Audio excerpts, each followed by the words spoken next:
Rocket League currently has itself quite the problem. You see, there's this new hack going around that makes it quite difficult to compete with your opponents. What is this new hack, you might ask? Well, if you haven't heard, it's this little thing that allows other players to become invisible. You know, making it quite difficult to tell what they're doing on the field. But just because your opponent is invisible doesn't mean that you are unable to beat them. And in today's video, we'll be discussing what you can do to combat the invisible hack in Rocket League.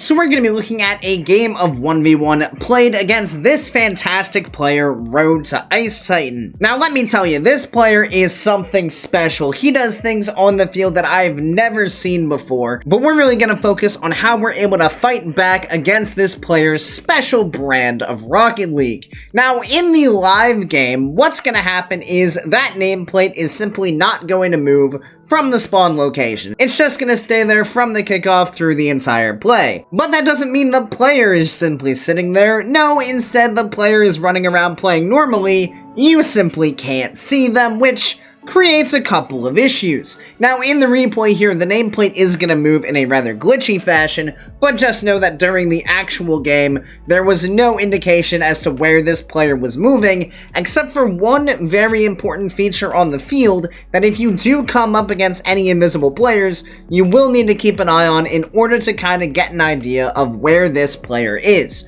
So let's go ahead and roll this forward and see what we can see and how we play against this. So decent kickoff right out the gate, and now immediately we already know, hey, we're playing against an invisible player. This is probably going to be a very interesting experience. Let's just see what we can do. Maybe we can pull off what would be quite the upset, as our opponent does definitely have quite the advantage in this game. Now you'll notice one of the most important things that we do have at our disposal is the boost pads around the field. It doesn't matter if your opponent is visible or invisible, when they pick up these pads, you will indeed see it. So if you want an idea of where this player is, we need to keep an eye on when these boost pads disappear. If we can see them driving over the boost pads, that at least gives us some semblance of an idea of where they are. Secondly, we also need to consider the direction the ball goes off of this player's touches. If we see the ball fly off in a random direction that really wouldn't give an opportunity for control, then we need to react to that accordingly and look for the opportunities that are available to us on the field. So we're going to keep an eye on those things as we roll through this to see when the opponent gives us an opportunity to go for the ball. So rotating back here, we did just see him pick up that mid boost, so we're expecting an attack to be coming forward, and here it comes.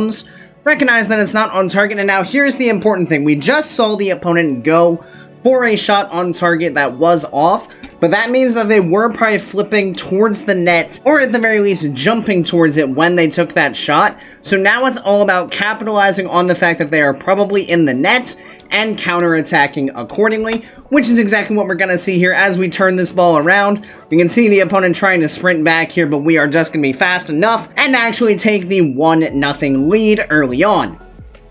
Off to the next kickoff we go. Another decent one. Now again, keeping an eye on where the opponent goes here. We don't see that boost being taken, but we know that the opponent has to be low. So we do have an opportunity to take a shot here. Unfortunately, off kickoff, low boost. You might be a bit awkward. We also suck at the game, so you know we're going to fly right past it and going to give up an open net here. But we did have the right idea, just didn't quite execute accordingly there, unfortunately. And we are going to get punished by the invisible force that is Road to Ice Titan. Go ahead and play this off the sidewall. Now, while we're hitting this ball off the sidewall, we are studying these boost pads. If we see either of them go away, or even this one, we know where this opponent is and we can react accordingly. But if we don't see any of them get taken, we might as well just go ahead and go for the next challenge here, as there's no reason to play off the ball if we have no evidence of the opponent being here. Additionally, based on the kickoff here, so he hits the ball forward. The last thing we see is that mid boost pad being taken. So even if he is turning to the wall right now, we do have a good chance to be here for the challenge. So not a bad challenge to go for. And you can see that we did actually beat him out once again. And in the net, it goes. So defense a little shaky from Road to Ice Titan. His offense certainly is quite special, but defense leaves a little to be desired for sure. As he plays this ball back, we're just studying the boost pads. We see him take that corner boost, so we know he's going to have control of the ball. So, okay, let's just go ahead and turn back, see what he does here. Just pushing it forward. Go ahead and put in the challenge. Get the bump as well. It works out, but we are a bit slow coming back, and we're not quite going to be able to get back in time. This one's a bit risky because there's not a whole lot we can do if he gets the ball around us. We could tell that we got the bump here, but because of the way we land, we now just don't have the speed to be able to recover quickly enough, and he's able to jump back in. So, good bump on our part, decent challenge to go ahead and try to take the ball off of him. Just didn't quite work out as we would have liked, but all good, 2-2 tie. This is one of the biggest issues though. There's absolutely no way to tell when they fake the kickoff. He can just sit in net, and we have to play the kickoff normally, assuming that they're going. So this is one huge advantage of the special skills that this player is using. Really allows him to go for fake kickoffs with a lot more consistency than most players, simply because we can't see what he's doing on the kickoff. So brilliant idea there from our opponent, honestly. Fantastic play from him, but he misses the wide open net. So you know what? Why not? And now again, this entire time we're looking for any boost pads that go away. There's the corner boost, so okay, we know he's on the ball, so we just chill out in net, see what happens. That's a bit of a ambitious challenge, but we figured there's no reason for us to just sit in net and allow control through the corner. So as soon as this ball comes off the backboard, we see based on the trajectory of the ball now that he is indeed past it, so we can go ahead and get that challenge out. And now it's a foot race down the field. We do turn our camera to the side once again, and we are again looking to see, is any boost pad going to disappear? If so, we know where the opponent is, but we also know that because he kind of dove towards our net once again, that we should have a bit of a time to work with here, and indeed we do. Take it nice and slow, up into the air, and we get the finish there. So good stuff overall from us. Gonna go ahead and take the 3-2 lead, what you like to see. Going to go ahead and fake the next kickoff. Again, brilliant idea from our opponent to fake the kickoff as well, but this time we're gonna be quite smart, just playing back. We know the ball is gonna be coming towards us eventually, so we'll just wait to see when he shows his hand, and once he does, we can go ahead and play it to the side. He's still on the ball, so let's just go ahead and stay in front of it. We can assume that he's still going to be here, and now we know for a fact that he's right in front of us because of that boost going away. So now, okay, let's just control the ball, force out the 50 here. Not a bad challenge, going ahead and rolling it up the wall. Going to buy us time to get back. Again, see what he does here. Waiting to see if the ball is going to get cut. Nothing really happening much here. Let's go ahead and force it out. We do get a bit lucky that he does miss, but we are in a decent position in the net to force him to take a decent shot. If he does go ahead and miss like he does here, it gives us an advantage to counterattack once again. Unfortunately, in this instance, we do get caught on the retreat by our opponent, but now we do get the demo. And because as we rotate back, we see that corner boost get taken, we know where the opponent is once again, so okay, let's see if we can capitalize on him inevitably rushing us. Because here's the ideology, right? So the opponent respawns, he doesn't think that he can be seen, so if he sees us taking our time, there's absolutely no reason for him to not just absolutely full send at this ball. And once we saw that corner boost get taken, we also know that he has the speed to do so. So with that knowledge, we can also assume, okay, we just give it a couple of seconds and then just tap the ball forward, and that will get it over the top of him, and now we can go ahead and try to secure the open net. We do hit it off target initially, but with the double tap, we got that one secured. So again, using the knowledge that we have available to us to push the ball into the opponent's net, and again, we do reestablish that 2-goal lead. That's just a poor kickoff. There's not anything else to that, nothing special from the opponent. We just can't hit the ball on kickoff properly, apparently. All good, though. Take another fake here, see what we got. Again, studying for boost pads, we see the mid boost get taken, so okay, we know we have a free ball here.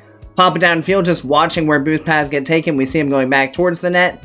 This is one bad jump, unfortunately, so we see 2 boost pads be taken, and for some reason we might make the assumption that he's in the net at this point, but there's also no reason that he wouldn't just drive up the sidewall. So we can track these boost pads and see that it's probably likely that he's just using that then to go ahead and make the challenge here. So there's absolutely no reason for us to commit to this. Additionally, this is just a very risky area of the field to commit anyway, because it's an area where if you challenge and lose, you're probably just giving up an open net the other way. So definitely not worth it to go for a challenge in this situation.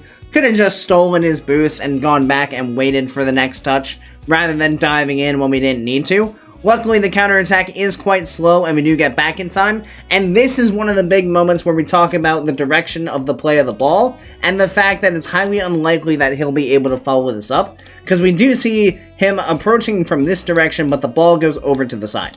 Which means that he's probably still following the path of momentum that he did have as he was working his way down the field. So that should signal to us, okay, we do have an opportunity to turn here, as long as we go quick and decisively once we see this awkward touch come out. And because of that recognition, we're going to go ahead and turn quickly, go ahead and get the next challenge, and just like that, we're actually going to take another 2-goal lead, 5-3. Now let's see if we can have a bit of a better kickoff on this next one.